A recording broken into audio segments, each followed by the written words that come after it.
महाकुंभ आस्था का महासागर, जहां श्रद्धा की गंगा में डुबकी लगाकर आत्मा का शुद्धिकरण होता है। यह धरती पर स्वर्ग का अनुभव करोड़ों लोगों की एकता और सनातन संस्कृति की अनमोल झलक देखने को मिलती है। महाकुंभ केवल एक मेला नहीं, बल्कि अध्यात्म, भक्ति और परंपराओं का जीवित संगम है। इसके बावजूद भी महाकुंभ को लेकर लोग राजनीति करने से बाज नहीं आए। जहां एक तरफ विपक्षी पार्टियां महाकुंभ में खर्च हुए पैसों को लेकर सियासत कर रही है, वहीं दूसरी तरफ अमित शाह, योगी आदित्यनाथ और रामदेव बाबा ने महाकुंभ में डुबकी लगाकर यह साबित किया कि सनातन धर्म न केवल सबसे बड़ा है, बल्कि सबसे महत्वपूर्ण भी है। महाकुंभ केवल आस्था का प्रतीक नहीं, बल्कि भारत की संस्कृति और धार्मिक एकता का अद्भुत उदाहरण है।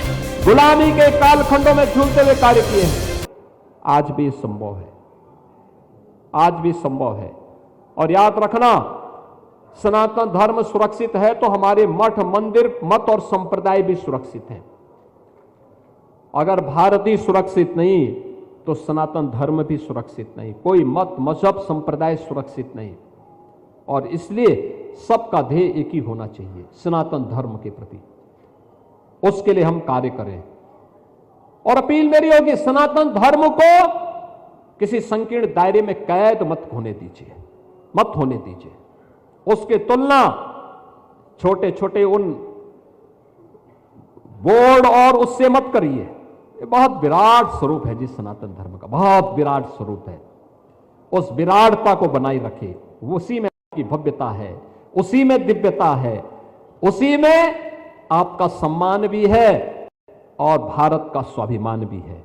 उसी को बनाए रखने के लिए हम सबको मिलकर के कार्य करना है। योगी आदित्यनाथ ने महाकुंभ की नगरी में गृह मंत्री अमित शाह का भव्य स्वागत किया। यह स्वागत न केवल श्रद्धा और संस्कृति का प्रतीक था, बल्कि सनातन परंपराओं के प्रति आदर और सम्मान का भी प्रदर्शन था। महाकुंभ की पवित्र भूमि पर यह मिलन आस्था और राजनीति का एक अद्भुत संगम बना। बीजेपी नेताओं के महाकुंभ स्नान पर कांग्रेस नेता हुसैन दलवाई ने तीखा बयान दिया। उन्होंने कहा कि यह सिर्फ धर्म और आस्था का प्रदर्शन नहीं, बल्कि जनता को गुमराह करने की राजनीति है। उन्होंने क्या कुछ कहा, आइए सुनते हैं। कुंभ मेला होना चाहिए, ये देश धार्मिक है और कुंभ मेला होना गलत कोई बात नहीं। अच्छा, हम उसका समर्थन नहीं करते।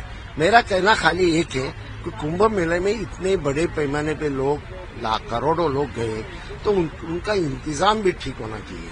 ऐसा इतने सारे लोग अगर हमारे गंगा मैया में डूबी लगाएंगे तो सारा उसके असर क्या क्या होंगे वो भी देखना चाहिए। बैचेस बना के अंदर भेजने चाहिए। कहाँ न कहाँ यहाँ इस सुविधा में बहुत कमीपन है, लोगों को रहने की जगह नहीं, कैसे भी लोग रहते हैं तो गरीब है, इसलिए वैसे उनको वैसे ही रखते हो, ये गलत बात है। मैं एक दफा हज को गया था, 2-3 दफा मैं उमरा को गया हूँ। वहाँ भी लाखों लोग आते हैं, लेकिन उनका इंतजाम कैसा होता है, डिसिप्लिन कैसी होती है, वैसा यहाँ दिखाई नहीं देता। अगले वक्त करते वक्त ये सब कम से कम उस वक्त तो करिए, अभी का ठीक है, लेकिन अभी इसकी वजह से बीमारियां नहीं फैलेंगी, वो भी देखना जरूरी है। आपने तो कहा है कि स्नान करने से पाप नहीं धुलता, आपने नहीं, जो पापी लोग हैं वो स्नान करने से कैसे पाप धो जाएगा? मुझे नहीं लगता।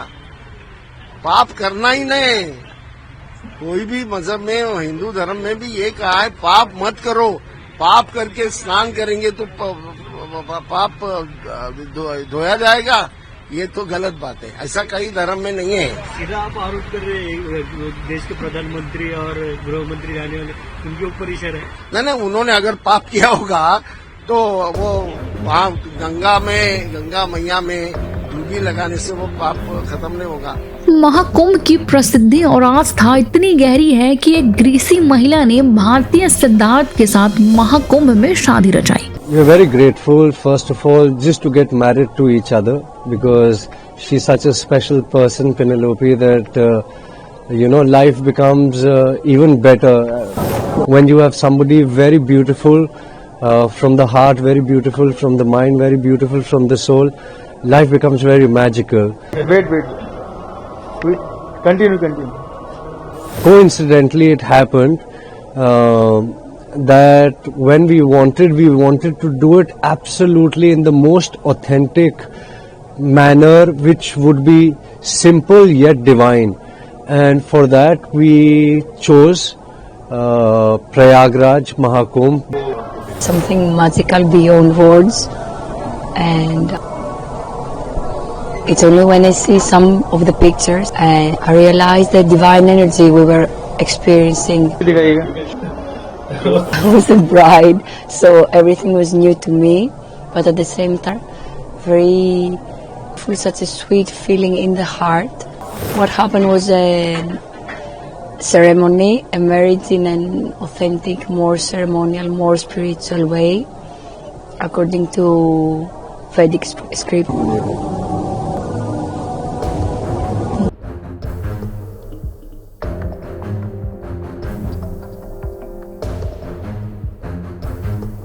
यह अद्भुत घटना न केवल महाकुंभ की वैश्विक पहचान को दर्शाती है, बल्कि यह भी साबित करती है कि भारतीय संस्कृति और परंपराओं सीमाओं से परे जाकर लोगों को जोड़ने का काम करती है।